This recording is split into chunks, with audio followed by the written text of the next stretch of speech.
Should be able to hear me now. Did somebody mute me? I thought I was unmuted. Can you hear me now? We can. Right, okay, so I'll say again, good afternoon, everyone, and welcome, and a happy International Women's Day.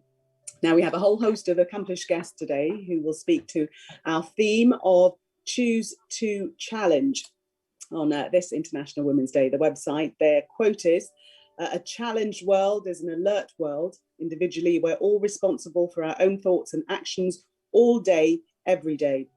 We can all choose to challenge and call out gender bias and inequality. We can all choose to seek out and celebrate women's achievements. Collectively, we can all help create an inclusive world. From challenge comes change. So let's all choose to challenge. So as well as hearing from various speakers today, we'll also be holding an awards ceremony to recognise the women who've made great contributions in our community. The programme finishes, we hope, at around 5:30 p.m.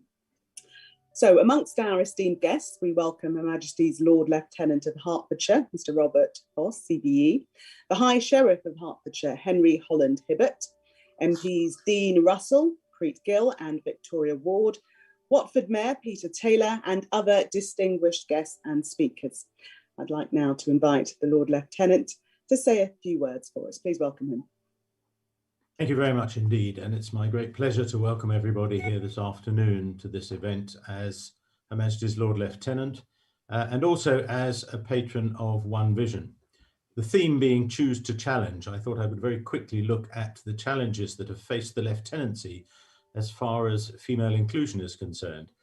The role of Lord Lieutenant is about 550 years old, but it was only in 1975 that the first female Lord Lieutenant, which I suppose is a bit of an anachronism, how you can be a female Lord, I'm not sure, but they are known as Lord Lieutenants. The first female Lord Lieutenant was appointed, being the Duchess of Norfolk in West Sussex, who took over on the death of her husband, the Duke. Since then, the lieutenancy has moved forward with this challenge, and I use the word challenge in inverted commas, and we now have 40% of the Lord Lieutenants in England are female. And I have the great pleasure to be absolutely surrounded by ladies, female Lord Lieutenants in Bedfordshire, Essex, Cambridge, Norfolk, Suffolk, and Buckinghamshire. So all around me are lady Lord Lieutenants. And as of this year, the lady Lord Lieutenants will also be wearing a uniform quite similar to the one I'm wearing. We've moved forward again with another challenge, and in 2017, the first black lady Lord Lieutenant, Peaches Golding, was appointed for the city of Bristol. And Peaches actually is herself descended from slaves in the USA. So it's really quite poignant that the lieutenancy finds itself in this situation today. And it's, as I say, a great pleasure to open and to start this event this afternoon. And I would also like to, in advance, congratulate all the winners who we're going to meet later on. So I think that's about my 2 minutes up. And Enoch has been very strict, so my 2 minutes is up. But a great pleasure to welcome you, and I look forward to a very interesting and informative afternoon. Lord Lieutenant, thank you very much for that. And I'm actually even stricter than Enoch. And next, I'd like to introduce Enoch Kanaj Garage, who's amongst other things is the community liaison leader for Stanborough Park Seventh-day Adventist Church and CEO and founder of One Vision. Enoch. Not here. Thank you, Gillian, and happy Women's International Day to all the ladies and the little children who are participating. My Lord Lieutenant, High Sheriff, Members of Parliament, the Mayor, distinguished guests, ladies and gentlemen, I'm delighted to welcome you all to the 2021 One Vision celebration of International Women's Day. Thank you all for joining us today. I wish all the ladies once again a happy International Women's Day. On 24th of May 1978, nearly 43 years ago, Marilyn Loden, a management consultant, used the term glass ceiling during a panel discussion about women's aspirations. The invisible glass ceiling refers to the invisible barriers to success that many women come up against in their life and careers, whether because of their gender, or cultural background, or lack of business experience. It is true, however, the sheer number of female managers has increased dramatically across most industries. And yet the metaphor continues to symbolize an enduring barrier to gender equality. Over the past 4 decades, women have closed their education gaps, moved into non-traditional jobs at remarkably high rates, simultaneously raised families and managed challenging careers, and demonstrated their ability to innovate, inspire, and manage efficiency in every sector of the local and global workplace. Our esteemed panel of speakers and award winners are testament to that fact. Today, we celebrate the achievements of women. Though we acknowledge there is more to be done, I, for one, am fully supportive of initiatives that help further improve conditions for women, regardless of color, race, or creed. But today, I wish to salute the achievements of our speakers, award winners, all our virtual participants, and women in our borough and county, regardless of their business title, faith or no faith, culture or station in life, whether chief executive or a homemaker, whether young or old, whether indigenous or of foreign roots. One Vision is united with you in calling out gender bias and inequality. One Vision is fully supportive, inclusiveness, because together we are stronger. I thank my team who have been with me throughout this program organizing tirelessly for the last couple of weeks, and all the trustees who have worked hard behind tirelessly to put together this program. I thank you all. Let's sit back and relax and enjoy the program. Thank you so much. Thank you, Enoch. You were brief, I think slightly over 2 minutes, but I'll let you off. We have a musical treat for you now. Sasha Martz is a musical theatre graduate from the American Musical Theatre Academy. She's a singer and actress and has a passion for projects that make a difference. Please welcome her as she sings for us the song Brave. Hello everyone. I have actually changed the song, I'm sorry. I thought I had the option and then sing Fight song, which I love. So here we go.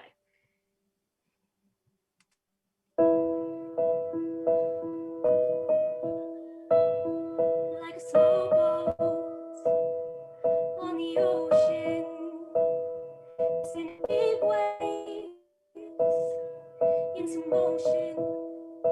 Like how a single word can make a heart open. I might only have one match, but I can make an explosion. And all those things I didn't say, wrecking balls inside my brain, I will scream them loud tonight. Can you hear my voice this time? This is my fight song. Take back my life song. Prove I'm alright song. My power's turned on. Starting right now, I'll be strong. I'll play my fight song. And I don't really care if nobody else believes, 'cause I've still got a lot of fight left in me.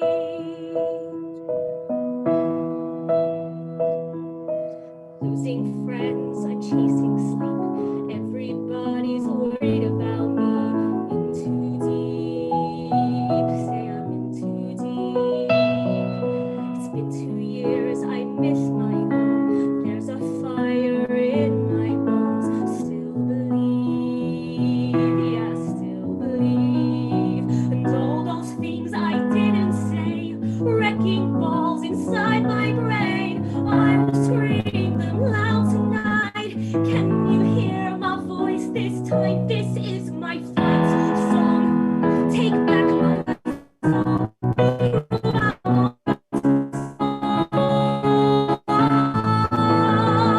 My power's turned on. Starting right now, I'll be strong. I'll play my fight song. And I don't really care if nobody else believes, 'cause I've still got a lot of fight left in me. A lot of fight left in me. Like a small boat on the ocean, sending big waves into motion. Like how a single word can make a heart open. I might only have one match, but I can make an explosion. This is my fight song. Take back my life song. Prove I'm alright song.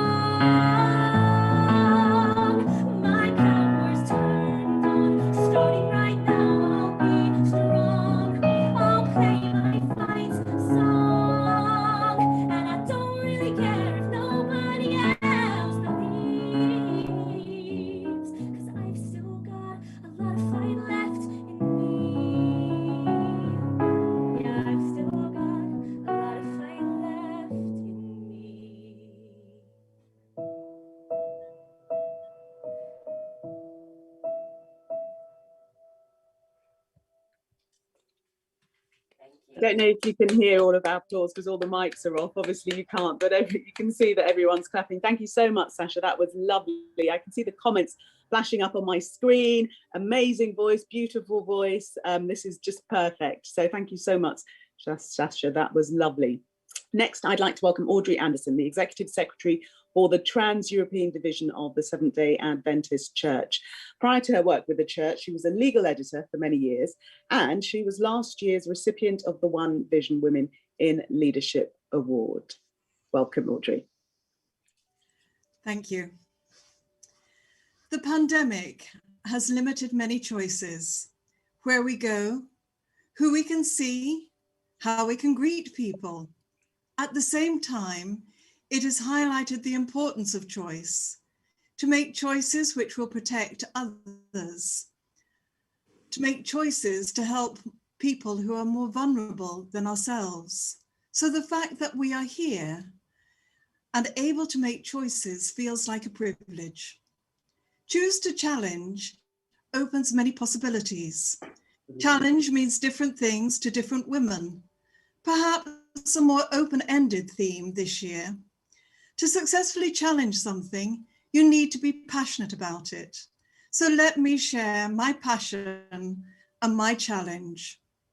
October 23, 2016, sitting in Larnaca Airport on my way back to London, following a business trip, my phone rang, my world changed.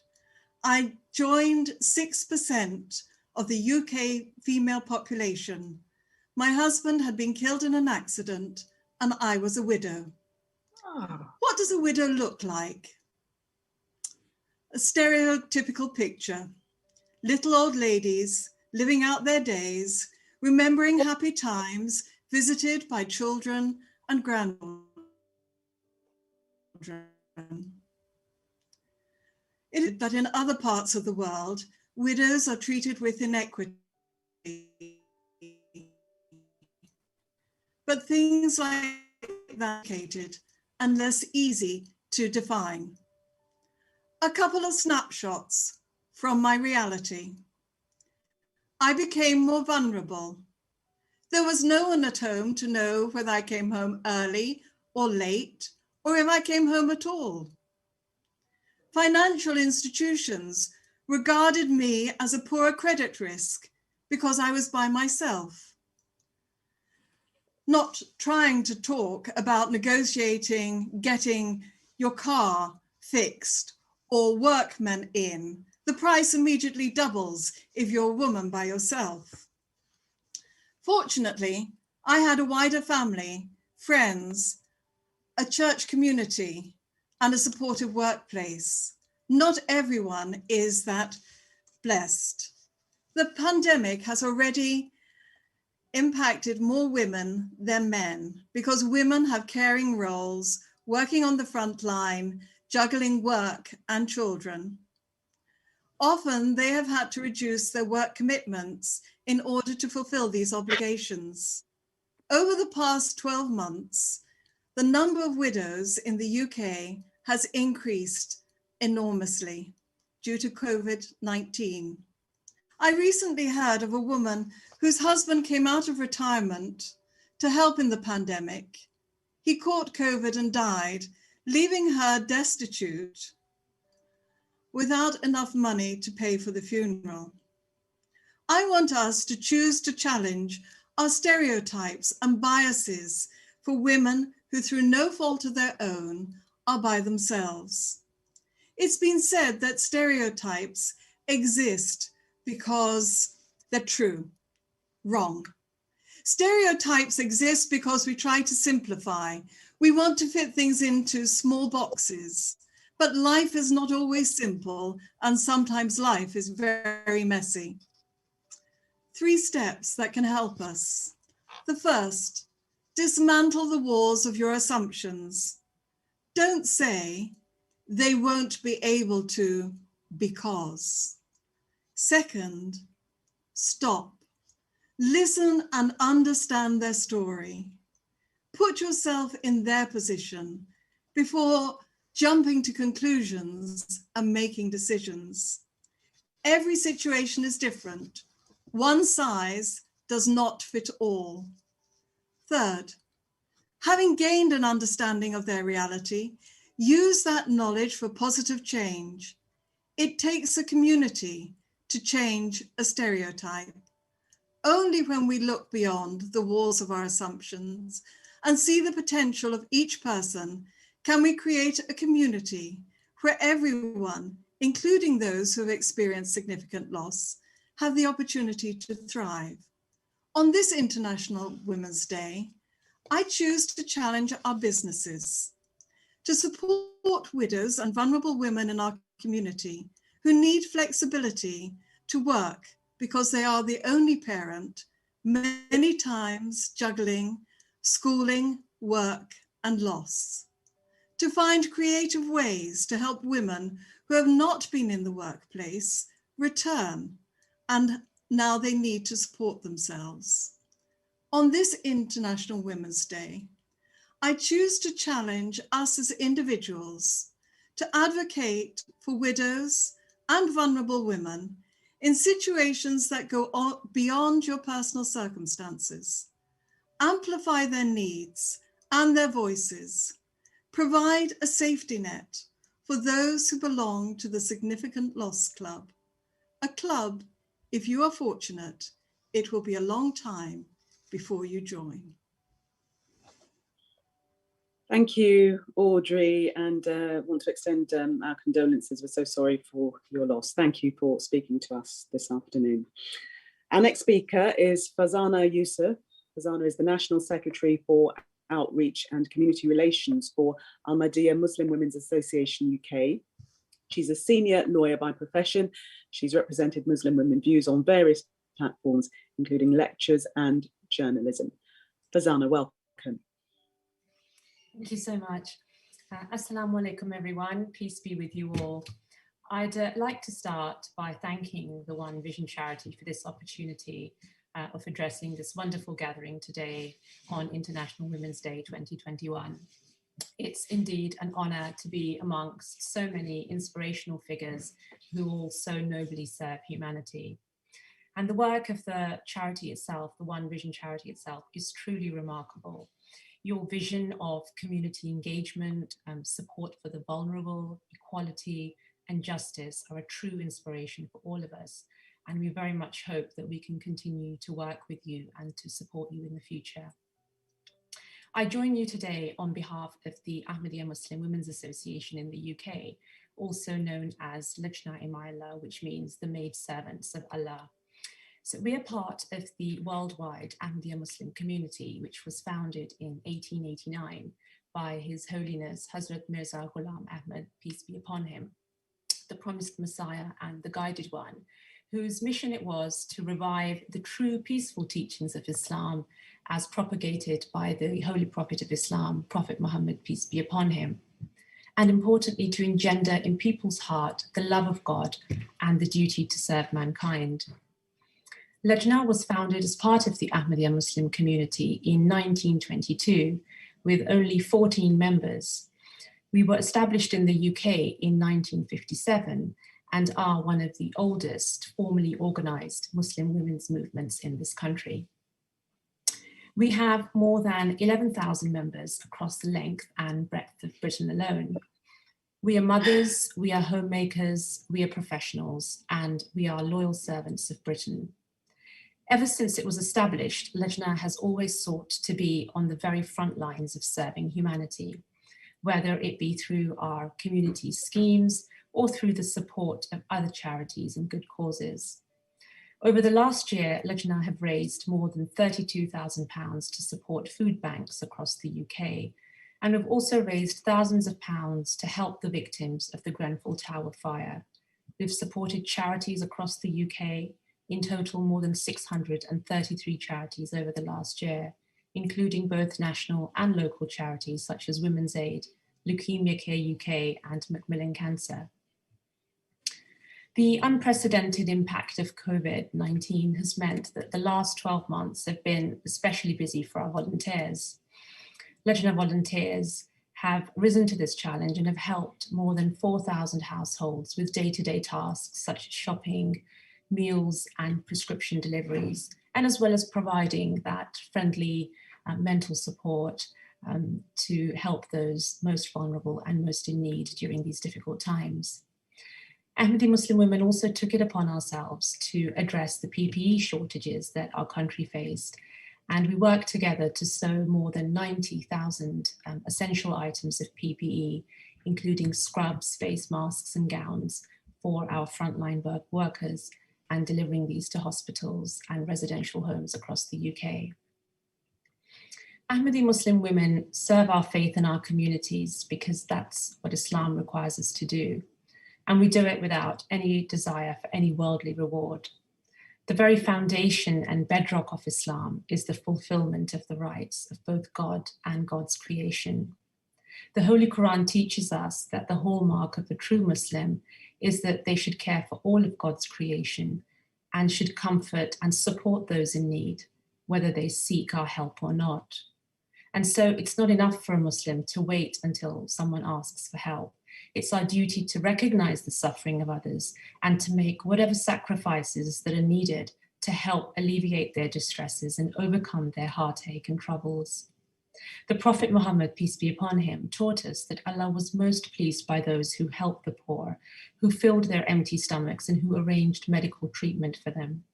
The promised Messiah, peace be upon him, sent to revive the true teachings of Islam, taught that we should treat mankind in the same way that a mother treats her child. We've all seen and felt the pure love that a mother has for a child, without expectation of reward or recognition.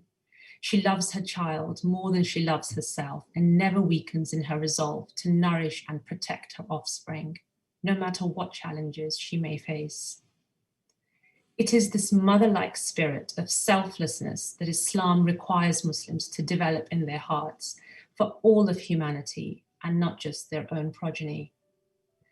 We all have challenges in our lives. As Muslim women, we are often seen as traditionally submissive, and we take it upon ourselves to convey to the world that Islam has given us true freedom, true liberty, and true enlightenment. Any restrictions that exist are not forced upon us by men, but are willingly and freely adopted, having observed the magnificent teachings of Islam. We overcome our challenges with fortitude and with bravery. The fifth successor of the promised Messiah, peace be upon him, and the current head of the worldwide Ahmadiyya Muslim community, His Holiness Hazrat Mirza Masroor Ahmad, may Allah be his helper, has continuously highlighted the important role in securing societal peace that women play and in the nurturing of the future generations.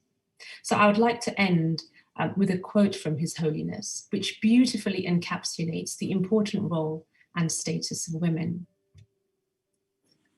I quote, "In the establishment and development of any nation or community, the women play a fundamental and vital role, as the responsibility for the training of the future generations lies in the hands of mothers. They are the nation builders." So thank you once again for inviting me to address this wonderful and most inspiring event. I wish you all a very happy International Women's Day, and I pray that as women, we can continue to work together to build our nations now and for the future. Thank you. Azana, thank you so much for your contribution. Very wise words there. Now, Alex Warwick is the newly appointed Chief Inspector of Three Rivers. She has nearly 3 decades of policing experience, including investigating serious crime. Chief Inspector Warwick joined Hertfordshire Constabulary in 1992, starting in Stevenage as a constable in the intervention team. She then went on there and worked in the former Criminal Investigation Department before moving to the Major Crime Units in 2002, where she worked for a decade in a number of roles. Chief Inspector. Hello, everyone. Lovely to be here. Thank you for inviting me. I joined Hertfordshire Constabulary, as has been said, in 1992 after gaining an English literature degree and then travelling around the world for a year. I didn't really have any idea what I wanted to do in terms of a career, but I knew that I wanted to work with people, and I wanted to have a variety in the work that I did. And I wanted to make a positive contribution within society as well. My grandfather had also been a policeman in Thames Valley, so I had a bit of family influence there.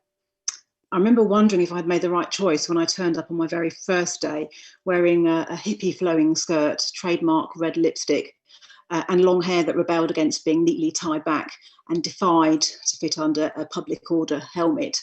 And I started off my career in uniform in Stevenage. And I remember being met at the inquiry desk by a young WPC. And women were referred to as WPCs in those days, which generally got changed to whoopsies. I think the W got dropped somewhere along the way in the 1990s in an attempt, I guess, to become more politically correct. And when I explained to the WPC that it was my first day on the probationer training unit, as it was called in those days, she just looked at me really rather pityingly and said, "Oh, poor you," which really didn't help my already heightened anxiety levels. At the time when I joined, women weren't allowed to wear trousers at all. And along with impractical skirts, we were issued with a police truncheon that was smaller than the standard issue and looked rather like a xylophone stick. I've got no idea why this was, apart from the fact that it fitted in our police issue handbags. So there you go. The probationer training unit was made up exclusively of men. And at the time when I joined, it was of the era where there were girly calendars still on the walls, bawdy jokes are being made, and smoking was still allowed in the very tiny office, so not a pleasant place to be.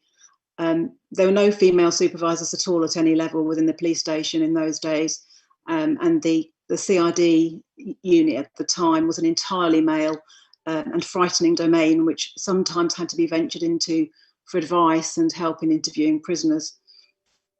I think the TV series Ashes to Ashes, for anyone who's watched that, was a fairly accurate reflection of the policing in the early 1990s. And I quickly learned to use my femininity to my advantage, and through the fog of smoke, sought out the younger, keener, and all too hopeful detectives to assist me when required with my investigations, and also managed to find a genuine interest in the world of crime investigation at the same time.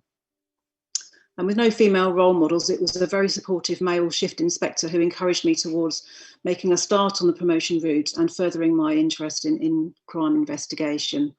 And I'm eternally grateful to him. This led me to moving on to a small, proactive, plainclothes team, dealing mainly with tackling drug supply in Hemel Hempstead, studying for my sergeant's exam, and then training to be a detective constable.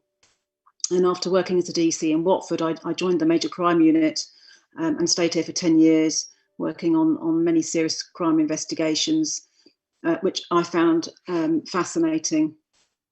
And in particular, my family liaison work I found particularly interesting and rewarding, supporting the needs of bereaved families whilst gathering evidence to further serious crime investigations.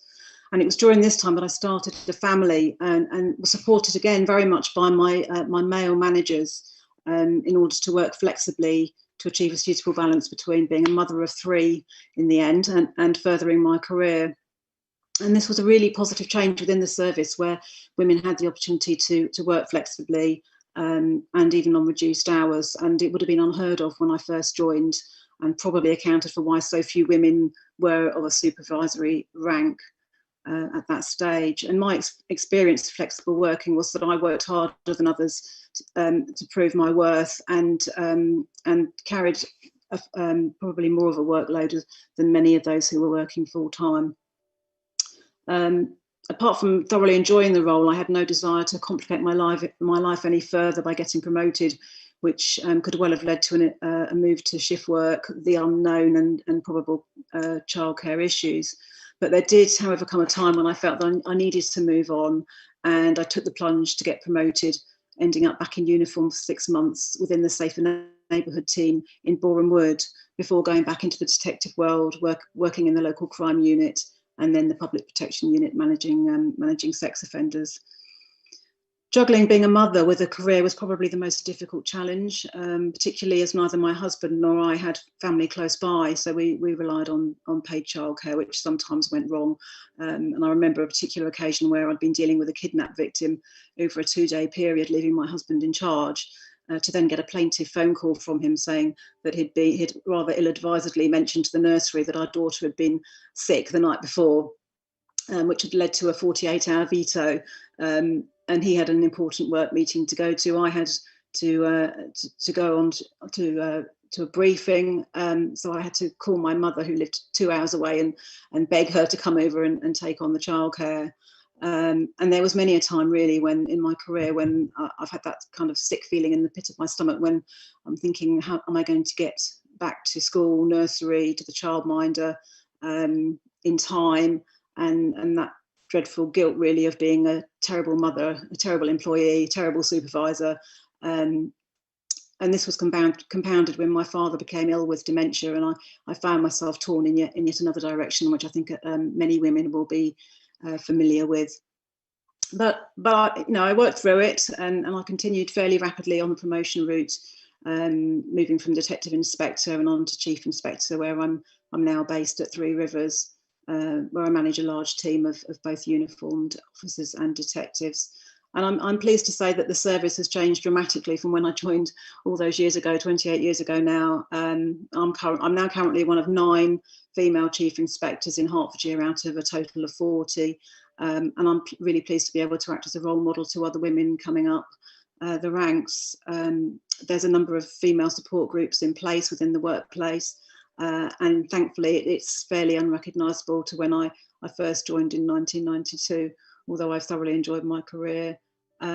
My experience in general is that I was probably the only person really holding me back in my career, preferring to move on at a point where I felt more than qualified for the next role. But for me, I find I've generally managed to find the right balance in my life between managing family, home life, and having an interesting and varied career. Thank you. Thank you, Chief Inspector. We all know that balance is very difficult to strike. Thank you for speaking to us. Let's hear now from Dr. Lisa Beardsley-Hardy. She's Director of the Education Department of the General Conference of the Seventh-day Adventist World Headquarters in Silver Spring, Maryland, USA. She's responsible for the coordination, promotion, training, and quality of the global Seventh-day Adventist educational system, which includes 9,489 schools, colleges, and universities, with 111,360 teachers and more than 2 million students. I can't quite believe that stat. Welcome, Dr. Beardsley-Hardy. Thank you very much. 11 years ago, when I was elected Director of Education for the Seventh-day Adventist System World Headquarters, a colleague of mine came up to me, and another associate director. He was from India, and he was grinning from ear to ear. He came forward to congratulate me, and pumping my hand, he said, "No one could be more pleased than I am. You are the man for the job." Most of my colleagues indeed are men, directors of education for regional offices around the world, senior leadership at the world headquarters of the Seventh-day Adventist Church, university presidents around the world. Together, we have worked through many crises, such as this past year during the pandemic. Through it all, I have enjoyed collegial interactions. Globally, women continue to experience widespread discrimination and inequality in the workplace. However, I'm paid commensurate with the position, and I receive the same employment benefits as men. The challenges I have faced have not been so much in the work environment or with my colleagues, with very few exceptions. Indeed, as the previous speaker just said so eloquently, the challenge has been to balance work with the other roles of a woman, something that we must carry for family members, for aging parents, for friends. Things like sending cards and gifts for birthdays, attending graduations and weddings, providing health care, comforting the bereaved, and everything that goes along with being a daughter, mother, grandmother, sibling, aunt, and a friend. Then there are the daily domestic responsibilities that just don't go away, such as cooking, cleaning, shopping for groceries, doing the laundry, ironing the clothes. It just never ends. One day I exclaimed to my husband, We need a wife. Global data show that women from all cultures experience the challenge of excessive workload. The pandemic has simultaneously made it more difficult and in some ways easier to juggle my roles. For instance, I was able to spend the last 2 weeks of my mother's life who had struggled with Parkinson's disease. I was able to be with her in California and still make all my meetings by Zoom, and I was able to speak for conferences by means of pre-recorded programs. But with restaurants closed and even the cafeteria at the world headquarters closed due to COVID, now I've had to plan meals, shop, and cook much more than before. Fridays are especially stressful as we get the house cleaned and put aside work in preparation for the Sabbath day. So while I have not found a solution for meeting all the demands of work and home, the Sabbath is a weekly antidote to the unrelenting pressure to try to fit it all in. It's a time to rest from work and to quiet the anxiety of responsibilities and to trust that God is doing more than his part in superintending over all my cares. It's a time for physical and spiritual rest and grounding. There is a hymn with the refrain, "Welcome, welcome, ever welcome, blessed Sabbath day." It's this weekly call to rest and worship that keeps me from burning out, and it's the oxygen that keeps my flame burning clean. Indeed, it is countercultural to achieve more by doing less, but that has been my experience. On that note, I salute the eminent women recognized here today and wish each of you a happy International Women's Day. Thank you very much, Dr. Beardsley, Ben. We'd now like to welcome Vicky Ford, the Parliamentary Under-Secretary of State for Children and Families and the Conservative Member of Parliament for Chelmsford. Welcome. Thank you for joining us. Thank you so much for having me, and it's great to hear so many inspirational women here today. Just before I say my own piece, can I thank Dean Russell, the MP, for inviting me along. It's been fantastic to have Dean in the House of Commons. I'll always remember his maiden speech when he spoke about his motto, help one person every day, hope. And he has brought so much hope into the House of Commons. He gives us a great deal of inspiration in his work. But International Women's Day is a day it's really important for celebrating women in public life. And for those of us who are elected representatives, it's a very, very special day. I'm 53 now. I never really meant to be a politician. I was certainly not something I started on my career wanting to do. I was very lucky in my life. I managed to go to university to read maths at Cambridge. I was in a minority at that stage. I think there were 4 girls and 52 boys on my maths course. I then went on to change to economics, where I think I was the only girl with 26 of them. And then I went to go into finance, and I worked for an American bank. But I remember on the training program, back then, actually, we were 50-50 as girls at the intake into that training program. But gradually over the years, more dropped out, and we found those challenges with work-life balances. And then I got to a stage in my life when I decided I wanted to do more. I had progressively got more interested in politics. I also wanted to spend more time with my children, who by that stage were 2, 4, and 6.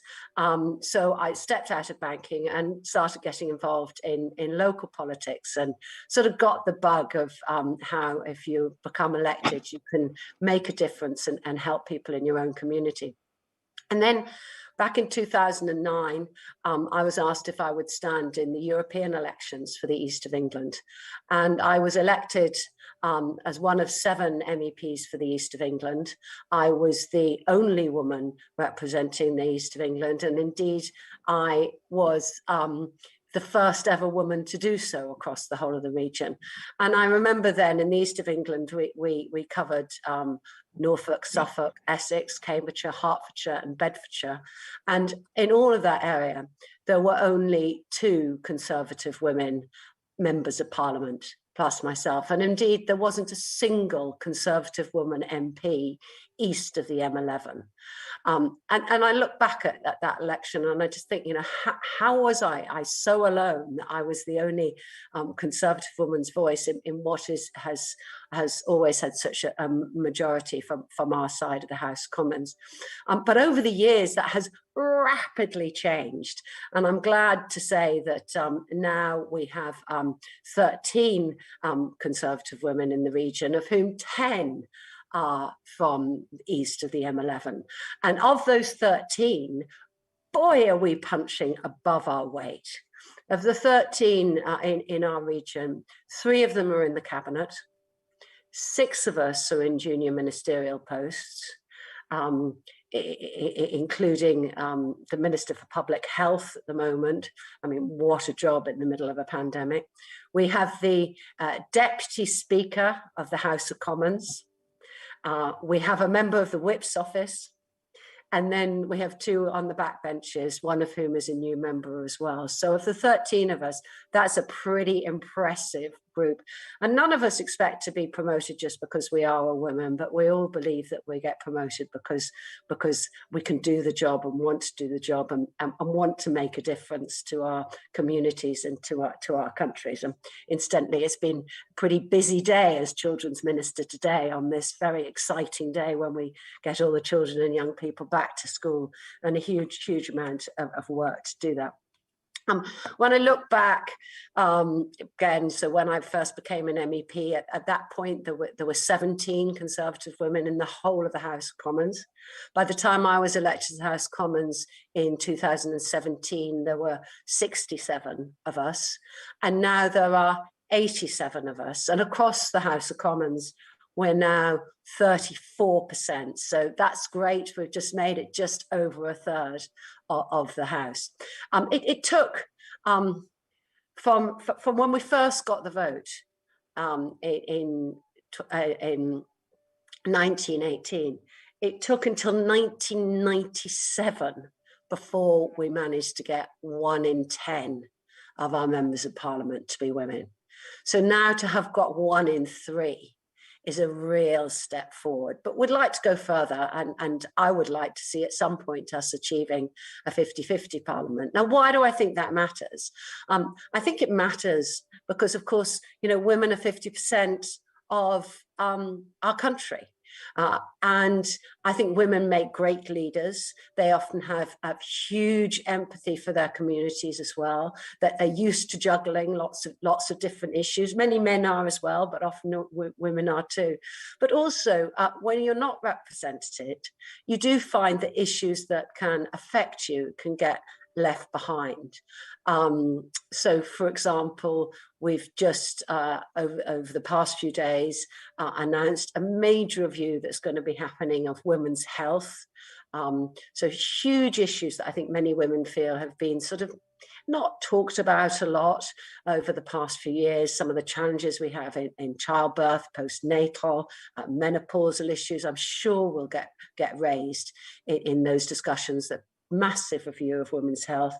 We're also doing some significant work now on making flexible work more easier, because it's often so important for women who do take on so many of those caring responsibilities as well, to have the ability to take on flexible work. So something that I and many others have campaigned for is to try and make flexible work more the norm. You know, if a job doesn't need to be full-time, could it be advertised as a job share, or as a part-time opportunities, or part in the office, part working from home, and to make that much more the norm. And that will help men too, but it will also help those of us us.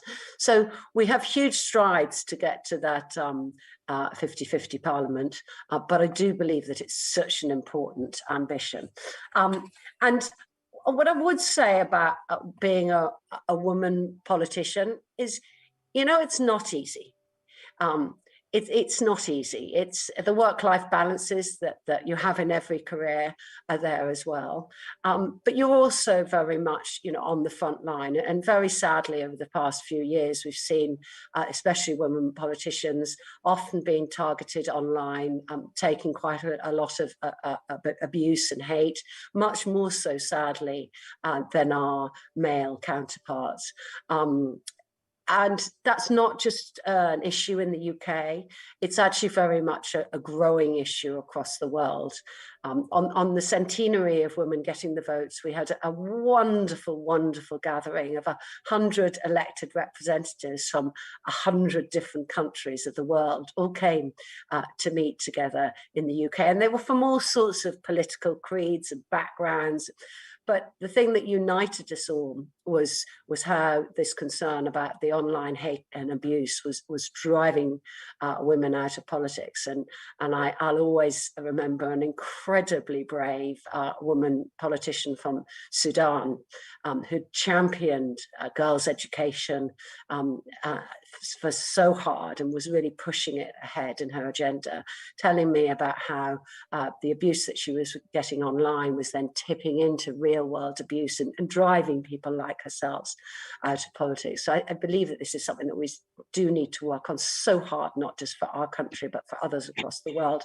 We're obviously bringing, therefore, a major bill through Parliament to tackle online harms, which will, I think, help women in public life, but it will also help many young children as well, who often get see those challenges of whether it be bullying or hate speech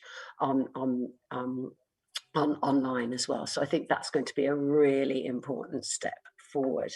But what I would also say about being a politician, being a woman politician, is it is incredibly rewarding, because it does give you the opportunity to make real change for good.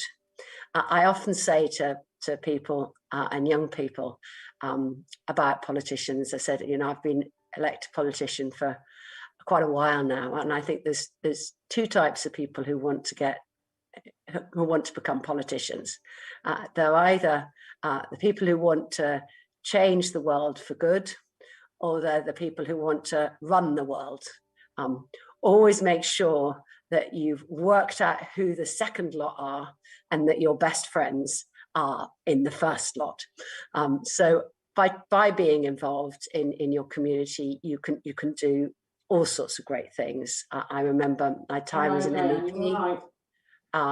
As an MEP, when I led the reform of gun laws across Europe after the Paris attacks in order to stop those sorts of crimes again. I remember when I was involved in ending mobile phone roaming to make it easier for us to travel and use our phones. But I also remember over the past year during the pandemic, a fantastic project that I'm involved in, the Holiday Activities and Food Project, which will be going all across the country this year, bringing fun activities for children, especially those from deprived backgrounds, through the summer holidays, helping them to stay engaged so that they don't fall so far behind at school when they come back in September. And it's projects like that you can drive. So please do get involved and stand for politics. Thank you. Thank you so much. Just as I was about to wrap it up, uncharacteristically talking for quite a long time for a politician. Thank you so much for Parliamentary Under Secretary of State for Children and Families. Now, next up, as we are moving on at a pace and time is swiftly moving on, is a colleague of mine, although I don't think we've ever met. Anita McVeigh is a BBC News presenter and a Hertfordshire school governor with a special interest in literacy. Anita, welcome. Gillian, thank you so much, and hello everyone, and thank you, a huge thank you to One Vision for inviting me along today to speak on International Women's Day. My doorbell rang this morning. It was a lovely surprise. It was a friend's son delivering in a socially distanced way, some chocolates and a letter from his mum to celebrate International Women's Day. And I want to share a couple of lines from that letter with you. It said, "I wanted to write to my women, international or otherwise. I wanted you to feel seen through the walls of your house where you have sat for most of the last 12 months, seen through the, of course, everything is fine thing." And feeling seen, it struck me as I read that, is what has driven International Women's Day from its early beginnings in the early 1900s, feeling seen and heard, making up for the long, long time when women haven't been given a voice and haven't been given representation. And I feel confident as I speak to you today, and this event is evidence of it, that women are being seen and heard to a much, much greater extent, although, of course, there is undoubtedly a long way to go in terms of that translating into positions of leadership in some sectors.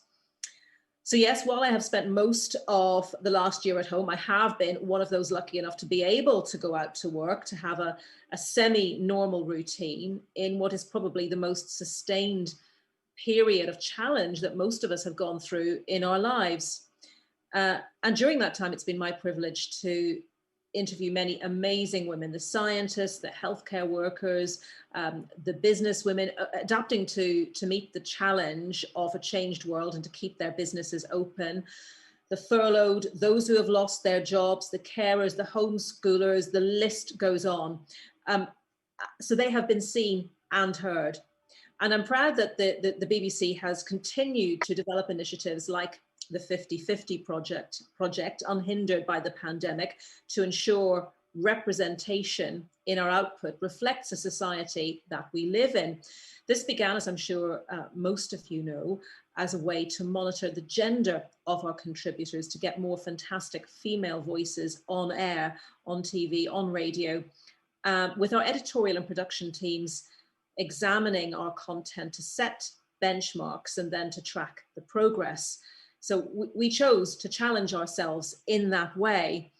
The best contributor was always used, irrespective of whether that had an impact on any one team's 50-50 targets, but the project has driven us in a much more conscious way to discover new voices, to make them seen and heard. And the challenge continues. The BBC is now expanding this project to cover ethnicity. It's also expanding the project to cover disability, to ensure more and more voices are heard. And more than 70 organizations around the world have signed up to that 50-50 project. People still ask, don't they, why do we have an International Women's Day? Why do we need it? Sometimes, unfortunately, with a hint of misogyny in there. But I feel confident that understanding is developing, that attitudes, crucially, are changing faster than ever before. And a huge part of that is women finding their individual voice, their collective voice, to speak up for what is important to them. And not only women speaking on behalf of women, but men lending their voices in support as well, wanting us to be seen and heard. As the mother of a almost teenage boy, a teenager this Saturday, and a 14-year-old girl, I am proud to say, for example, that they know the difference between fair pay and equal pay for work of equal value. So any misunderstandings, willful or otherwise, over International Women's Day, of what lies behind it, I feel those misunderstandings are diminishing. But I believe that one of the main challenges facing us now, irrespective of gender, although I often see women becoming the most visible targets, is the twisting and skewing of what we are saying in order to undermine us and undermine the truth. And that happens especially on social media, doesn't it? And on this International Women's Day 2021, if we choose to challenge ourselves and each other, then I think that that challenge should be listening to each other's opinions and views with respect. It doesn't mean we can't be critical, of course, but if we come from a place of respect, I think we can have all sorts of conversations that allow us to make progress, to make a difference, because what is good for women on International Women's Day is, I believe, good for all of us. Thank you very much. Thank you so much, Anita, and lovely to meet you virtually. Hopefully we'll cross paths. The same. Next up, I'd like to introduce the Shadow Secretary of State for International Development and the Labour Member of Parliament for Birmingham Edgbaston, Preet Gill. Thank you so much for inviting me to speak to you today. And I know that One Vision has been doing some excellent work, and it's a real pleasure to share a virtual stage with so many formidable women. International Women's Day has a special resonance this year. The pandemic has provided really a stark reminder of the issues that so many women face. And in the UK, we've sadly seen this with a shocking rise in domestic abuse, but worldwide too. Women's jobs are being lost at a much faster rate than men's, and an additional 47 million women worldwide are expected to fall into extreme poverty this year. And an additional 20 million girls on top of the 131 million out of school before the crisis may never return to the classroom. The theme of this year's event is Choose to Challenge. And it really struck a chord with me as it reminded me of one of my heroes, Sophia Dalip Singh. You could say that Sophia was a challenging woman, the granddaughter of Maharaja Ranjit Singh, the ruler of the Sikh Empire from 1801 to 1839, and she was the goddaughter of Queen Victoria. Sophia was a key player in the suffragette movement and a campaigner for women to have the right to vote in Britain and abroad. And today her name and picture are on the plinth of the statue of Millicent Fawcett in Parliament Square. And for me, it's so important because in 2017, Birmingham Edgbaston, obviously the seat that I hold, elected the first Sikh female MP this country has ever had. It took 100 years for that to happen, and it's remarkable that history has been made, but it certainly shouldn't take another 100 years to make sure that Parliament reflects the very people that it serves. The challenge that women like Sophia and other suffragettes posed to the established orthodoxy has literally changed the world. Whether it was her refusal to pay tax to a state in which she was denied a democratic say, or pounding the streets with copies of votes for women in hand, MPs like myself and Vicky on this panel would not be where we are if it were not for those people throughout history, like Sophia, who refused to keep their head down or stay in their box. I feel honoured to have campaigned in the very same streets and neighbourhoods as the world famous Christabel Pankhurst and the formidable Mary MacArthur. In 1918, both these women stood to enter Parliament in constituencies which are now subsumed into the Worley constituency, where I grew up and first became a councillor and then a cabinet member. We should never underestimate the work that has gone into making Parliament gradually come to look more like the people it serves. I know that I certainly don't. And what a moment it really was in 2017 to be sworn in as the first Sikh woman to Parliament after Sophia had won the right for women to vote for all. It shows what incredible progress we have made in that time, but it also should serve as a reminder of how much further we have to go. And although I am proud that the Labour Party's MPs are majority women, it has taken us a long time to get here. And Parliament overall, with only 34% women, has much further to travel yet. And when we look at what women have faced during the pandemic, it shows that real gender equality is still an unfulfilled promise.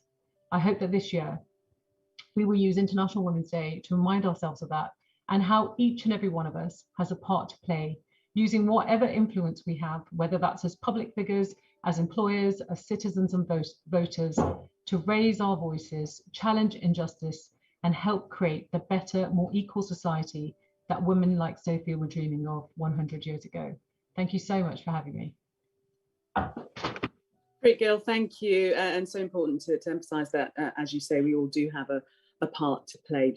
Next up is Jill Goodchild. Jill is Head of Specialist Services Community Protection for Hertfordshire County Council. She's been in human resources for more than 25 years, working in both the private and public sector. Jill joined Hertfordshire County Council's HR team in 2008 and has worked in a variety of roles within the department. Welcome, Jill. Thank you, Gillian.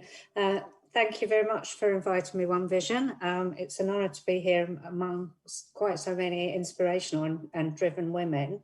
Part of my portfolio is inclusion and diversity within Hertfordshire Community Protection, which is Hertfordshire Fire and Rescue Service. To most of you all know us, that's the biggest department in the team.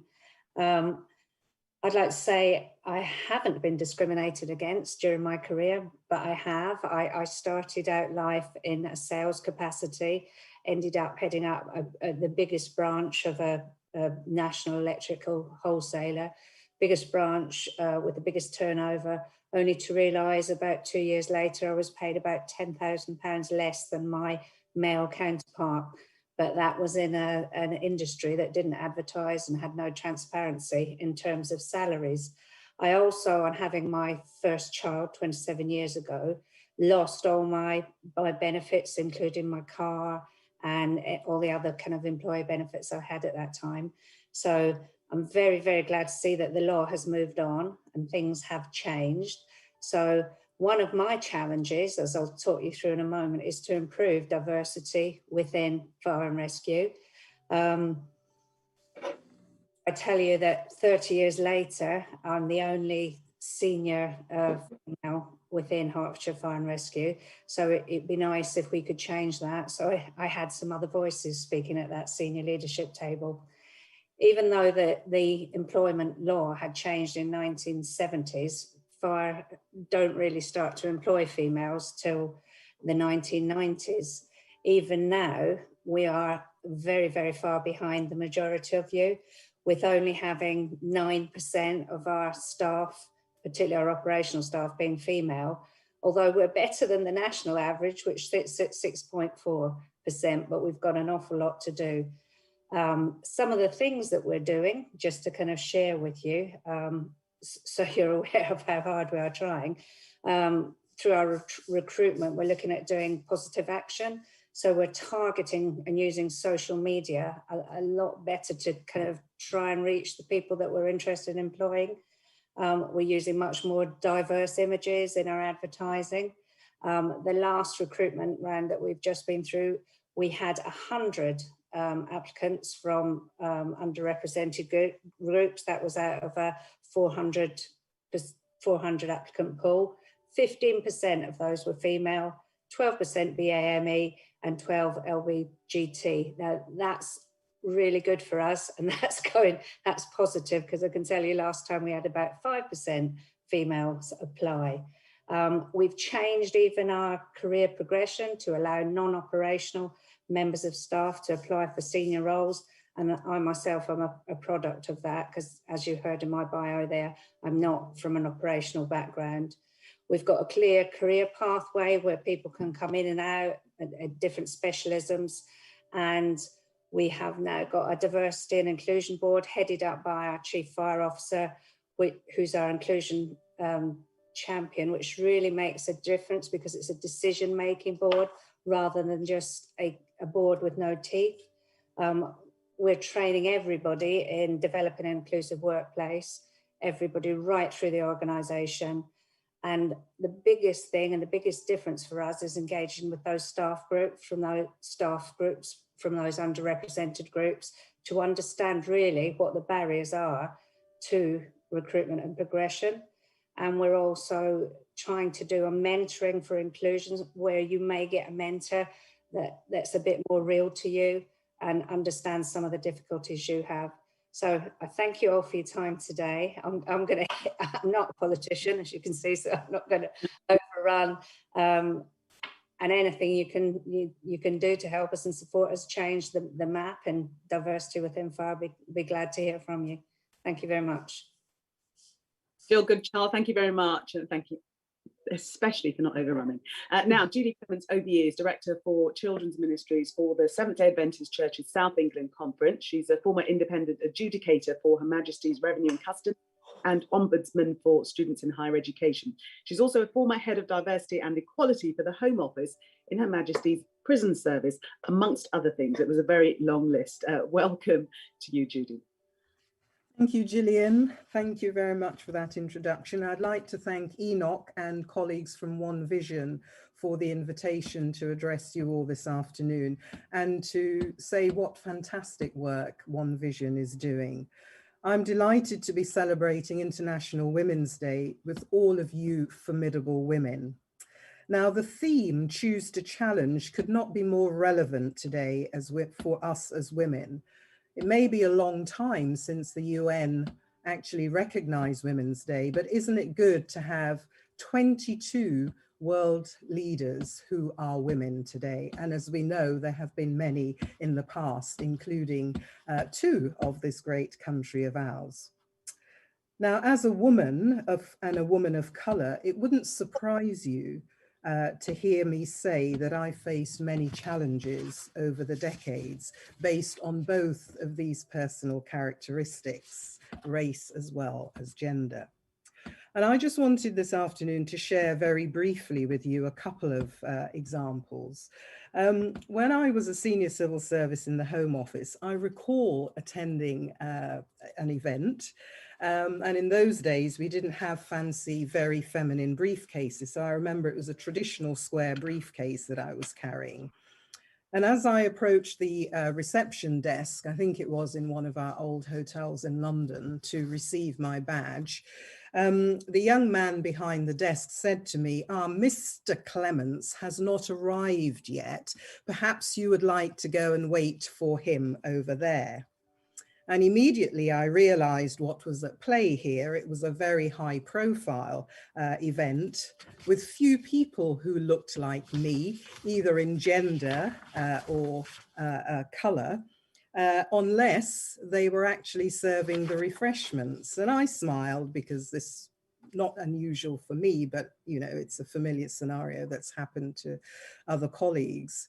And I placed this index finger on the name in the guest list, and there was a separate list for the speakers, the guest speakers. So I used this index finger as I gave eye contact, and I said quite politely to the young man, I don't know who or if you're mistaking me for someone, but I can see that, you know, my name is there, and I pointed to it, you know, and I am Judy Clements. And, you know, I was never really into the power dressing dark suits thing. So as I recall, I certainly looked very feminine. And I said that I've been invited to this event as one of the keynote speakers. And I broadened my smile, even to show some teeth, no aggression at all, as I tapped my finger exactly where my name was. So he managed to pick up the folder, my conference pack, as he fumbled with my lanyard and name, and then proceeded to hand it to me and start a conversation with a colleague. So he couldn't even look at me. So I refused to take it quite, you know, consciously, and just stood there. And he suddenly realized he'd had this weight still in his hand. And then I looked, then he made a point of looking at me and handing it properly and politely. And then I took it and said, thank you. And I could also see that his face went gradually from peach to almost fuchsia colored rose. And it was quite interesting because when I walked into the conference hall and I began my presentation, I actually started off, because it was an environment where we all knew each other. It was a large audience, but we all held jobs where we knew who was doing what. And I actually said quite lightheartedly, were any of you expecting to someone else called Mr. Clements to come along to speak to you, or were you expecting me? So which they all laughed until I said that I was mistaken for Mr. Clements and actually redirected out. And then there was a complete silence, as you can imagine, when they realized how very almost subtly the point I was trying to get across. And I knew that the penny had dropped, because at the end of the conference, the young man actually made a point of coming and apologizing profusely, as did the conference organizers, which was quite interesting. And I think I recall offering a few words of advice about not making assumptions and judgments about people. And in other words, I wasn't the bag carrier for this imaginary figment in his imagination of a Mr. Clements and his stereotype. And incidentally, at that time, the rest of the keynote speakers were all men. In fact, most of the audience were men. So that was quite an interesting one. You know, and I've spent a considerable amount of my working life fighting for inequality. I take pleasure in mentoring young girls and women. And I, in my current job, where I'm dealing with a lot of incidents of child abuse and child protection issues, and I know, Vicky, you will recognize this because I've seen you talk about it on the TV. I'm very vehement in my approach in terms of challenging people who will not protect children, particularly sometimes within a church environment, and all churches at some point, denominations have suffered from this, where there hasn't been a willingness to stand up for the rights of children. And I do a lot of extensive training in helping people to overcome the lack of confidence when they suspect something and recognize the need to, what to do about it. But I've also found myself more recently challenging a culture of bullying, the nature of which I had somewhat naively thought had become extinct. And this is, I have to say, sisters, way beyond microaggression.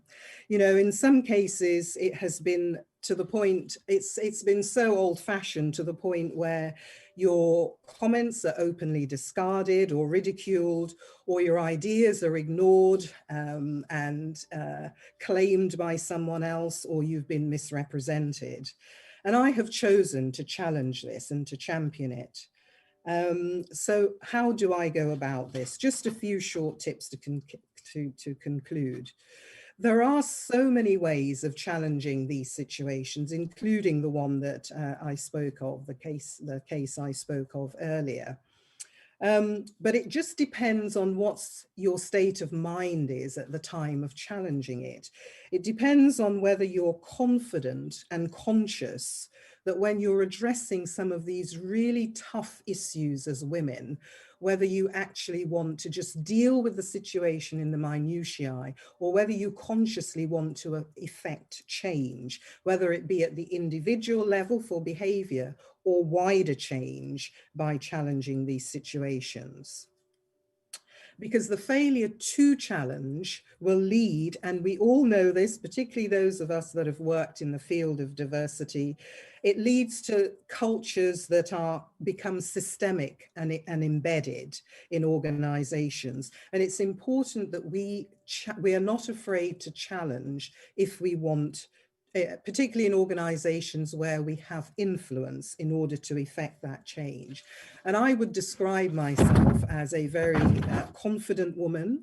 That stems from my faith. I am a devout practicing Christian, a Seventh-day Adventist. And from that faith, I have what I would describe as celestial strengths of courage to make clear decisions. I'm not afraid to deal with conflict. Sometimes it's got me into trouble. It depends how you define trouble. And conflict is not always a bad thing, I would add. And I also have a determination to continue fighting, to pave the way and set an example, to be a role model for our daughters and our young girls out there. As they are growing up so fast in this changing world, they are going to become they're going to become the women of tomorrow, as you and I stand on this platform today. So what I would leave you is to simply say that challenge without fear and change will happen. And a very happy International Women's Day to all of you. I hope I didn't run over, Gillian. What's a few minutes between friends. Thank you so much.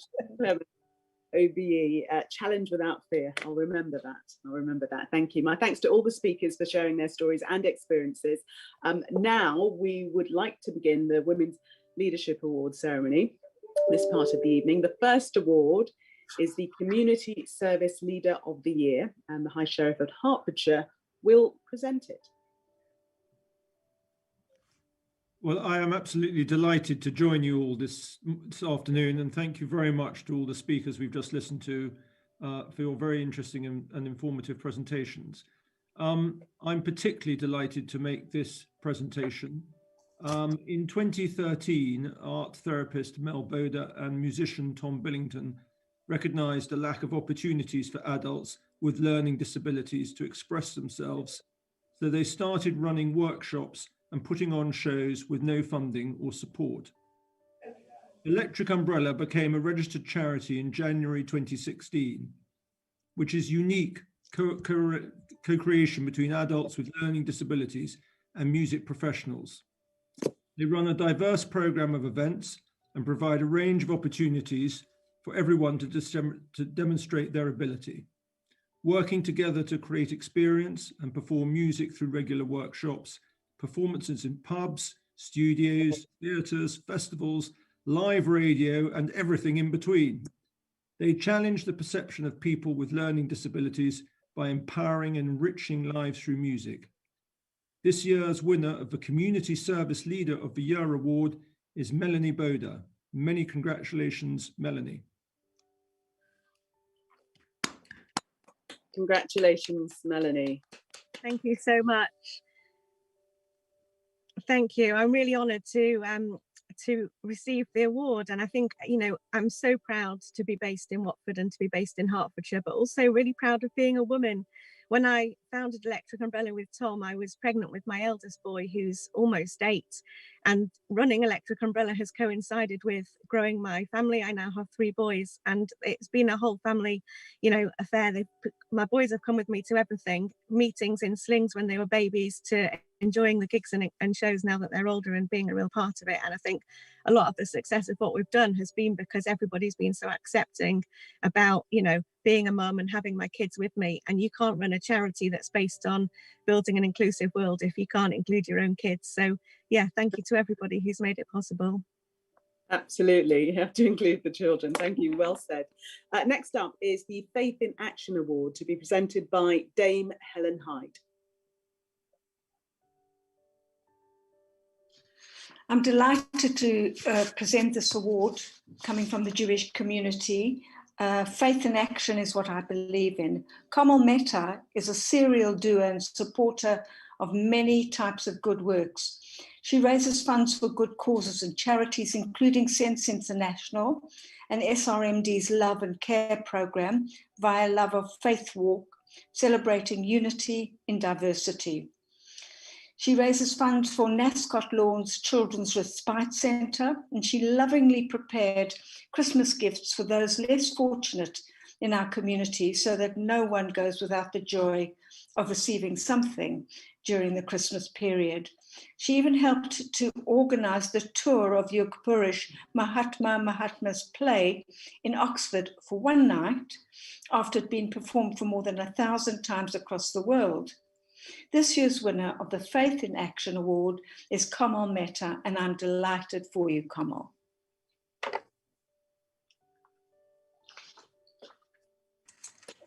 Thank you to all of you. Thank you to One Vision for thinking of Shamil Raj on the mission, and especially the Divine Touch project where we help the children. It was really kind of you to think of us all, and it is really a great big team effort. Actually, I'm just very lucky to be able to represent the mission in this way and to help in some of those activities. So on behalf of all of us, really, it's a big thank you, and especially on this International Women's Day, to see you all here and hear some really inspiring messages from these lovely women. So I would really just take away that, you know, there's so much more that we can all do together out there. And this was really quite an honor for us as an organization to be recognized in the local community. We have lots to offer and lots of amazing women on our teams. And so thank you very much for thinking of us. Thank you. Congratulations again, Kamal. Next up is the Health Leader of the Year Award, presented by Dean Russell MP. Thank you so much, and it gives me really, truly great pleasure to give this award. The person who's won this award has done such a phenomenal job at Watford General Hospital and beyond, West Herts Hospital Trust. And I've been working with others to volunteer at the hospital over the past year, and very regularly bump into this person who always tells me, I hope you've washed your hands just now, and I hope you've and I hope you've done all the things that you need to do the woman I know, Cheryl, to stop the spread of infection. And you know, earlier in the year I met her when they were doing the Think Clean week, and she grabbed me by the lift lifts, and that isn't a euphemism, I should say. She grabbed me by the lifts and said to me, you know, come and do this. And she put her hands, got me to put my hands through a UV light to show infection. And later that day, I was very fortunate to be in Parliament and mentioned her to the Prime Minister in one of my questions. So it gives me great pleasure to say that the winner of Health Leader of the Year is Cheryl Atkins. That was so sharp. Thank you so much. This is such an honour. I do this on behalf of my team, and I have lots of ideas on how we're going to get even better. Our hospital won't stop until our PPE is absolutely first class by everyone, and it will be with my next campaign. Thank you so much. Congratulations, Cheryl. Now we move on to the Business Leader of the Year Award, presented by Bridge Leahy, CEO of the Hertfordshire Chamber of Commerce.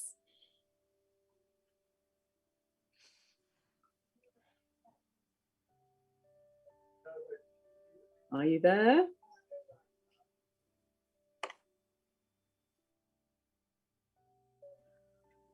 Michael, would you mind taking the...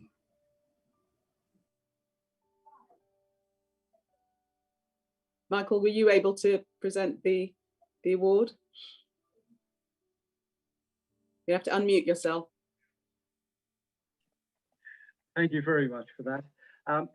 May I, on behalf of Bridge, just read a brief citation regarding Helen O'Connell. Helen O'Connell is director of Flourish Craft Bakery, a family-run artisan bakery that started 20 years ago. Helen is a trained baker and chef and is quoted as saying, "Our simple and honest approach to business has seen us grow year on year. Yet Flourish has no ambition to be the biggest bakery in the UK. Instead, we wish to remain a small, friendly bakery able to provide a personal service to local people with a similar ethos of quality, not quantity." The bakery is situated in North Watford and gives them an ideal base to service the whole of London and Hertfordshire area. They have managed to utilise modern technology without sacrificing traditional values and techniques. We believe this balance has given us the ability to create fantastic products made in a safe and hygienic environment, says Helen. Their mission is to improve on what they have achieved so far and to continue to raise the awareness of real bread and traditional bread making as a skillful craft. They aim to introduce new people to baking and hold regular open days, demonstrations, as well as craft bakery courses. This year's winner of the Business Leader of the Year Award is Helen O'Connell. Congratulations, Helen. Thank you. Thank you. That was a bit of a surprise. I have no speech prepared, but all I will say is thank you very much. It's a pleasure to be able to put all our unsold produce to such a wonderful charity, which we will continue regardless of the pandemic or not. So yeah, we've been going for 21 years and hope that we can, you know, we're hanging on in there at the moment and hope that we can just continue right through this and support the community for years to come. So thank you. Helen, and well Thank done. you. At this point, I'm afraid I am going to have to leave proceedings because I'm actually at work and I have to be on air shortly. But Michael is going to take over. But before I leave you, just to introduce the next award, which is the Neighbourhood Leader of the Year Award. And this will be presented by Sharon Platt MacDonald. Thank you so much. To preface the introduction for this next recipient, I'd like to just quote this brief statement from Michelle Obama, who said, "Success isn't about how much money you make, it's about the difference you make in people's lives." And so I'm really pleased to make welcome Naomi Bundy, who's assisted in raising the community spirit by setting up a coronavirus support group in Three Rivers.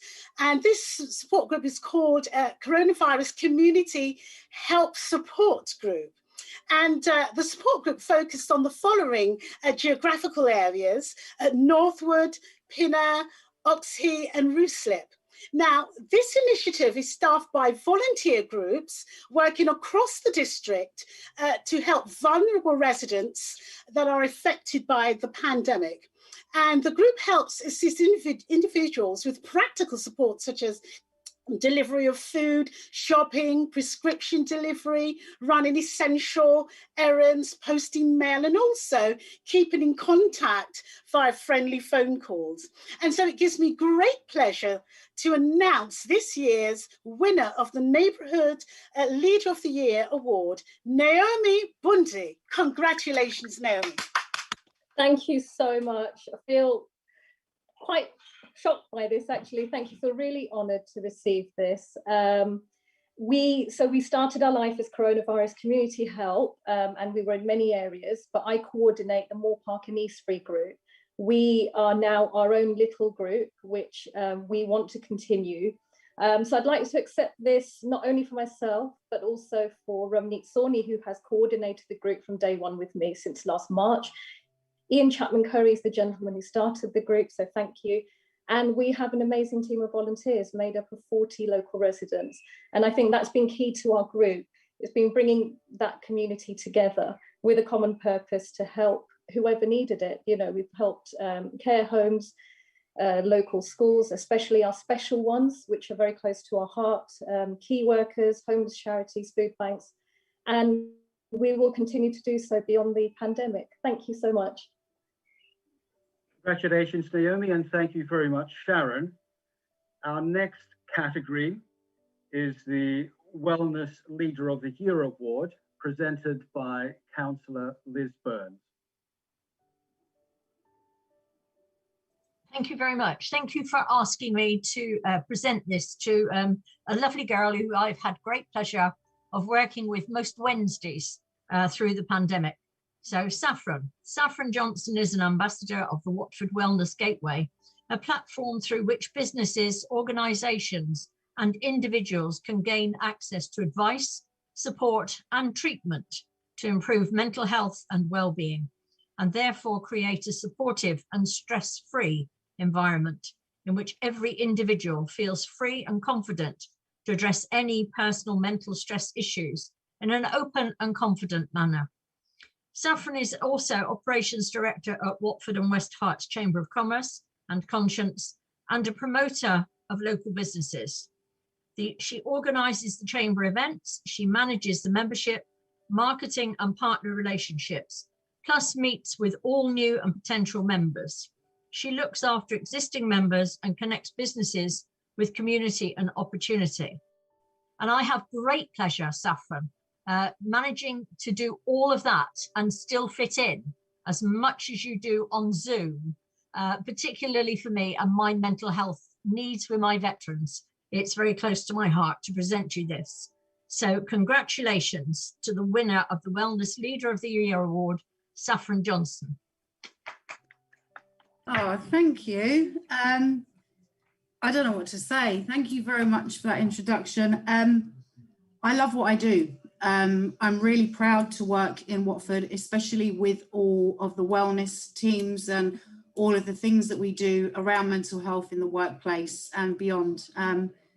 You know, we try and connect commerce with community, and Watford's really, really great for people that work together. So I just want to say thank you, really. I love working with all of you, and together we can do more. And thank you very much. Thanks.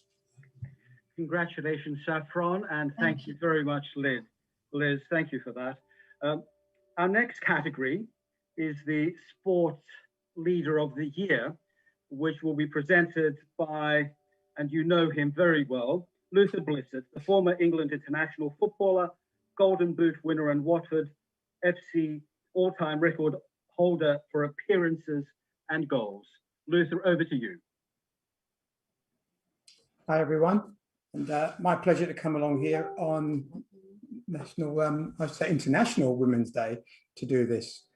Right, in 2016, Hearts FA launched #SheCanCoach, a program for all female coaches wishing to start or continue their involvement in coaching football across the country. It was set the challenge of doubling participation for girls and women in the sport. a challenge which Daniel Evans chose to take up as Hearts FA's Coach Development Officer. Danielle has been at the forefront of this programme, providing inspiration for the next generation of female footballers and coaches. As a grassroots coach for the local club Stevenage Borough Juniors FC, she has since coached Watford and Arsenal Girls Centres of Excellence and has coached full-time at the FA as skills coach and team leader. Danielle is one of Hertfordshire's FA coach mentors and supports the development of coaches across the county of Hertfordshire and within affiliated clubs through the annual programme of coaching courses. So it is my pleasure that this year's winner of the Sport Leader of the Year award is Daniel Evans. Daniel, congratulations, amazing.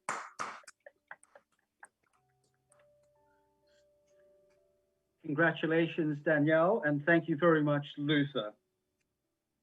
We move on. Our next category is the Charity Services Leader of the Year, and that award will be presented by Kate Galinas, the Deputy Lieutenant of Hertfordshire. Hello, and thank you, One Vision, for a fantastic celebration of International Women's Day. As co-founder of Brick by Brick Communities, Andrea Hayes is working to bring the community together. As change ambassadors, they provide bespoke services to charities and good causes, helping them to identify training, support volunteers, and raise funds and manage projects, large and small. They specialize in linking services together.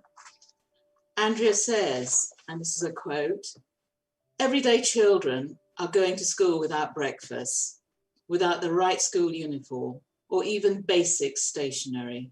We don't think that's right and have plans to help." And Andrea is also director of the Watford African Caribbean Association. So this year's winner of the Charity Services Leader of the Year award is Andrea Hayes. Well done, Andrea. I don't even know what to say. I nearly passed out when you said my name there, Kate. I'm very proud to accept this award. It's not something I ever anticipated ever receiving, and to say thank you to everybody, you know, the whole Zoom family that we've acquired in the last year, who've really helped us and given us contacts and given us the energy to carry on. Both myself and Tola, my business partner, we've both been shielding, so it's been quite difficult to make contact with people, but somehow managed it. And then next year, later this year, when we come out of lockdown, we aim to be even bigger and better than before. So thank you for all that everyone's done for us. Congratulations, Andrea, and thank you, Kate. We move on to the Youth Leader of the Year award, and that's to be presented by Tirith Cow. Hi everyone. I feel so honoured today to be able to give this award to Amira Yani, who champions young people by writing articles about youth initiatives, and is also the ambassador for Watford Chamber of Conscience, is supporting the Generation Watford Careers event that will connect school students and senior business leader and potential future employers in a way that hasn't been possible before. She is also head of content and communications at Help Me Angela, a personal safety program with leading edge technology that will help to provide a guardian angel to help keeping people safe as they go about their daily lives. This year's winner of the Youth Leader of the Year award is Amira Yani. Congratulations, Amira. Oh, thank you so much. I can't believe it. Oh my goodness. Hearing what everyone here has said today is just beyond inspirational, and it's women like you who are inspiring my generation and helping me to push the word out there and encourage people my age to fight for equality, fight for women's rights, and just keep helping our own communities. So yeah, thank you so much. Congratulations, Amira, and thank you, Tirith. Our next award is the Community Minded Business of the Year award, and that will be presented by Richard Goetz, the president of the Rotary Club of Watford.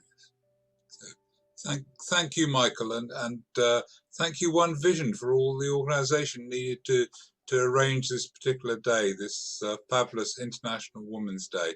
So my thanks to everybody behind the scenes who's made it possible.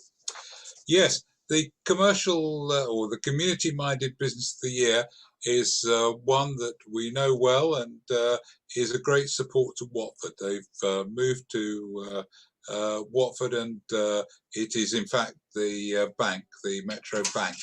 And I've had dealings with the bank, and they are one of the first businesses to support the Rotary Club when we were looking for volunteers in our collection at the Christmas Santa sleigh run outside the Intu Centre. And the person who came to our help straight away was Yasmin, and I'm very pleased that Yasmin Suleiman is going to accept the award today on behalf of the Metro Bank in Watford, who are doing fantastic work for our community. And let's not forget that we are the town of Watford, and our community and keeping it going is very, very important. So Yasmin, many congratulations.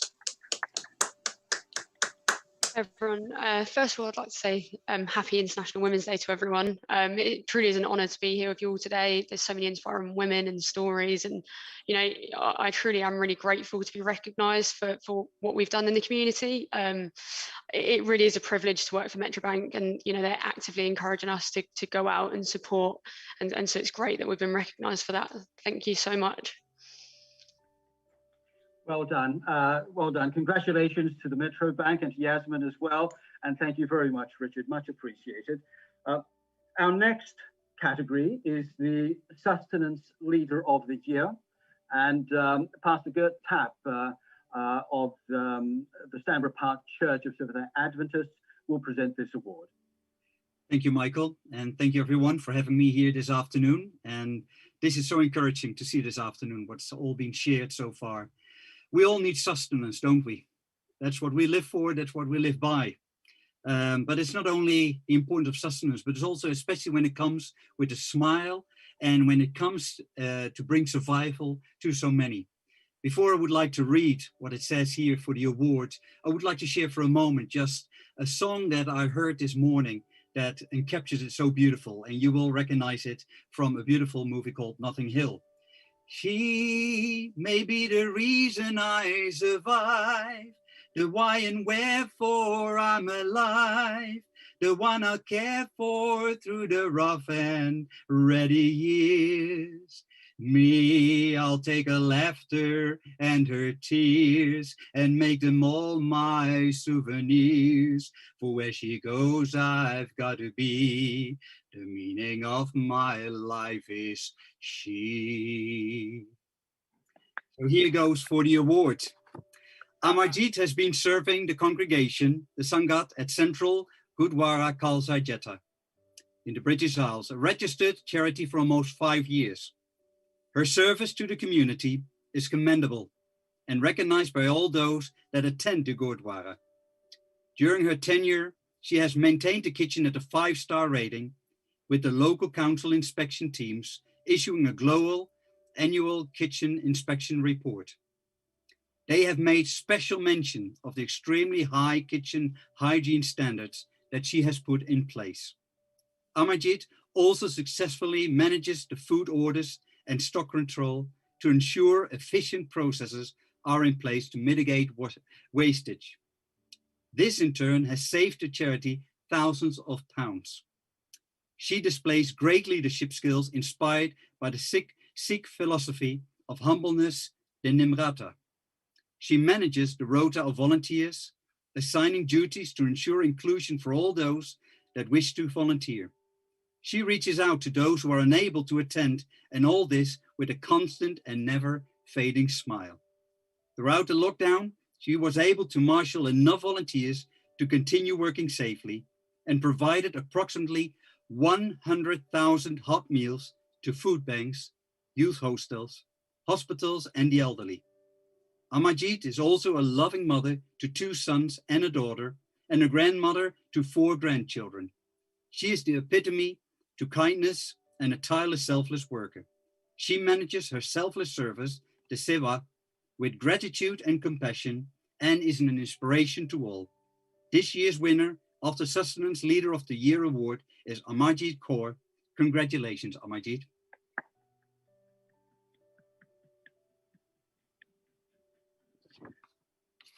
Congratulations, Amarjit. And thank you, Pastor Gert. You'll be pleased to know, Pastor Gert, that in the chat, you've been nominated for an award for impromptu singing, and that has been seconded by Elizabeth Burns. And I guess all that remains is for us to vote in favour. On behalf of my mother, I accept. All say aye. Thank you so much for that song. Much appreciated. We move forward.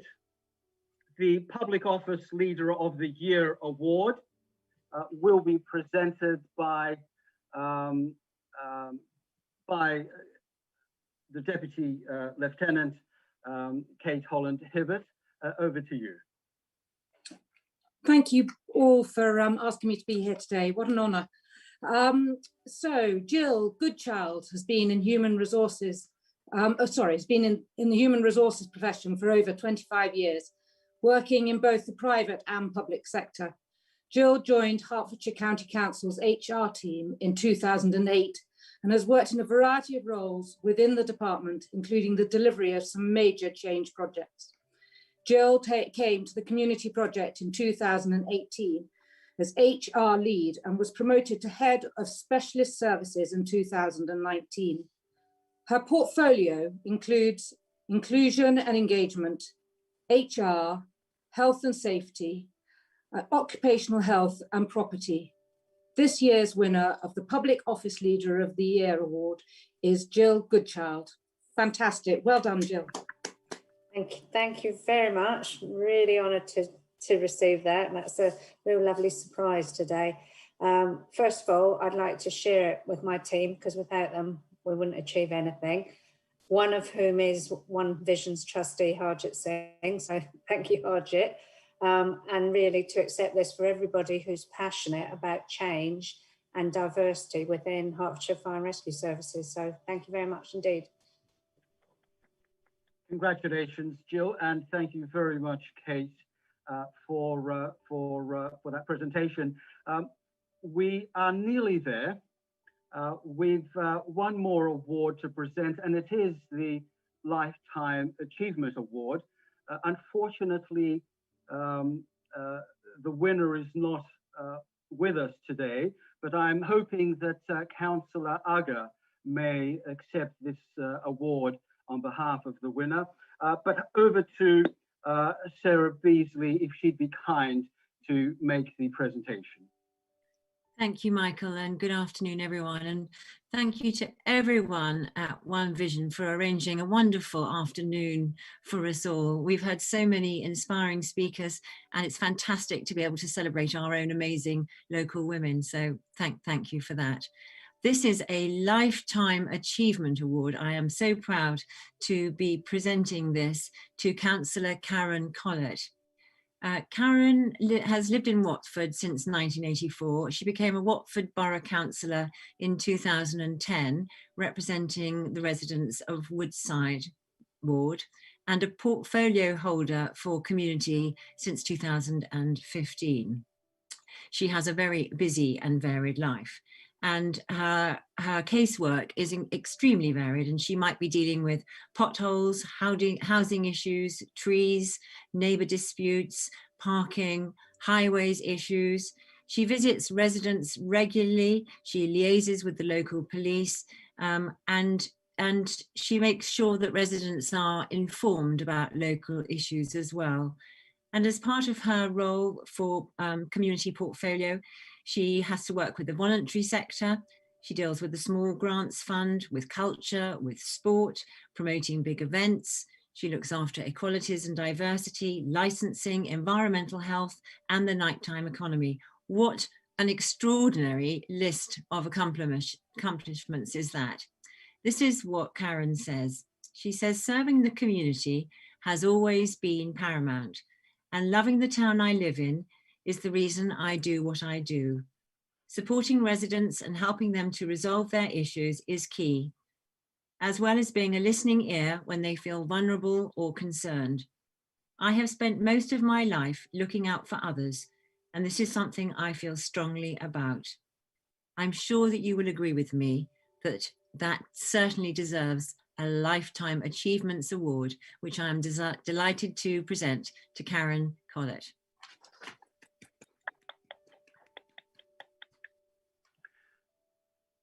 Aga, did you want to say a word on behalf of Karen? Thank you very much. Behalf of Karen, I know that she would be delighted to be with all of you tonight. Unfortunately, she couldn't make it. The community was always in her heart.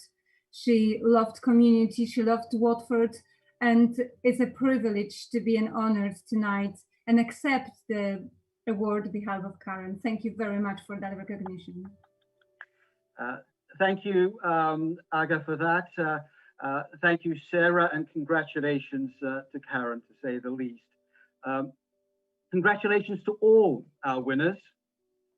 Thank you to the Lord Lieutenant for attending, to the High Sheriff, to the Deputy Lieutenants, to Vicky Ford, Preet Gill, Dean Russell, Peter Taylor, our distinguished and brilliant speakers, and to all participants here on Zoom and those on Facebook and YouTube as well. It now just remains for me to say that Harjeet Singh, the Chair of Trustees of One Vision, will say a few words, a vote of thanks, before we hear the closing song by Kerry Lambourne. Harjeet, over to you. Thank you very much, Michael.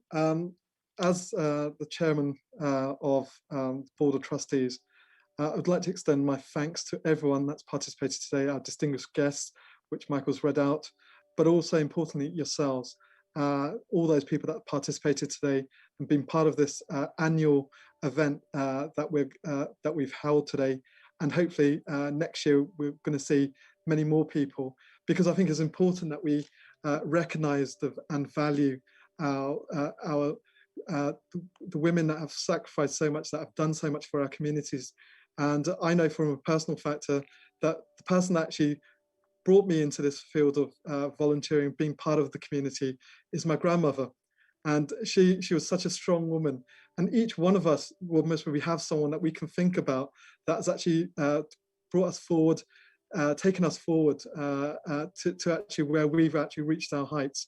So I just want to take that opportunity to say thank you to everyone, and also all that support that's been given to One Vision. Again, thank you, because many of you know that we've only registered back in December in a record time of about 4 days. I've never heard that to be the fact where charities, someone's been, an organisation has become a charity within that 4 days. So again, it's a privilege to be part of One Vision, and also congratulations to all the winners today. So for myself and the trustees, that some of them that you've heard today as well, a big thank you to everyone, and may this great work that we're all doing take us forward and work for our community. Watford and Three Rivers is just a remarkable place in Hertfordshire, and it's great to see so many good people that are coming together. So a big thank you. And just like Michael said, we've got singer Kerry Lambourne, who's going to actually be singing the song Rising Up. So can I hand over? But before we do that, is it possible that we can take a picture of everyone as well? So I don't know if, sorry, you're not, is that okay? So if we can raise our right hand, and so we can have a photo so we can show to everyone. Brilliant. That's marvelous. Thank you very much for that. So from me, that's it. And again, deep felt thank you to everyone that's come here today. Thank you very much.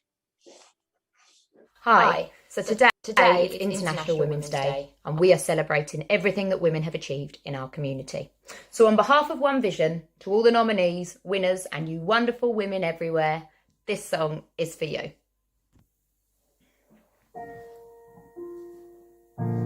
You're broken down and tired of living life on a merry-go-round, and you can't find the fighter, but I see it in you, so we gon' walk it out and move mountains. We gon' walk it out and move mountains.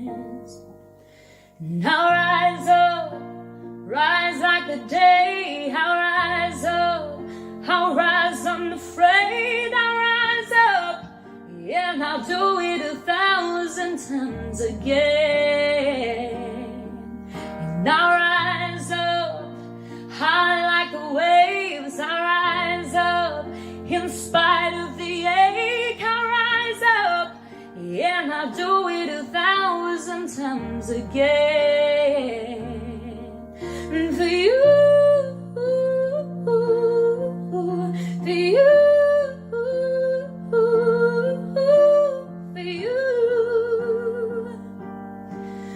for you. When the silence isn't quiet and it feels like it's getting hard to breathe, and I know you feel like dying, but I promise we'll take the world to its feet and move mountains. Bring it to its feet and move mountains. And I'll rise up, rise like the day. I'll rise up, I'll rise unafraid. I'll rise up, yeah, and I'll do it 1,000 times again. And for you, for you, for you, for you.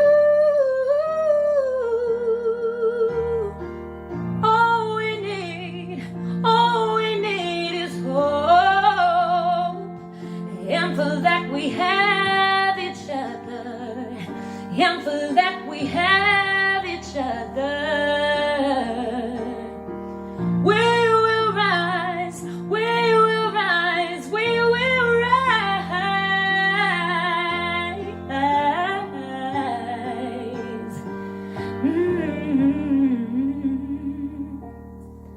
And I'll rise up, rise like the day. I'll rise up, in spite of the ache. I'll rise up, and I'll do it 1,000 times again. And I'll rise up, high like the waves. I'll rise up, in spite of the ache. I'll rise up, and I'll do it 1,000 times again. And for you, for you, for you, for you.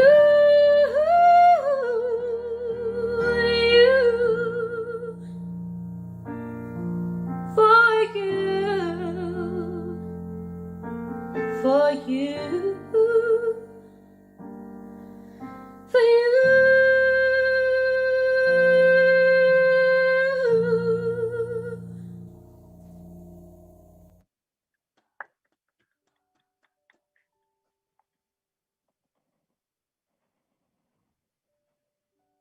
Thank you, everyone, once again. We hope you have a very pleasant evening, and that until next time, that you have a very pleasant International Women's Day as well. All the best until next time. Cheerio. Everyone. Thank you. Thanks. Thank you. Thank you very much. Thank you. Bye. Take care. Bye. Bye. Thank you. Bye. Thank you very much. Bye-bye. Thank you. Thank you, everyone. Excellent event. Thank you.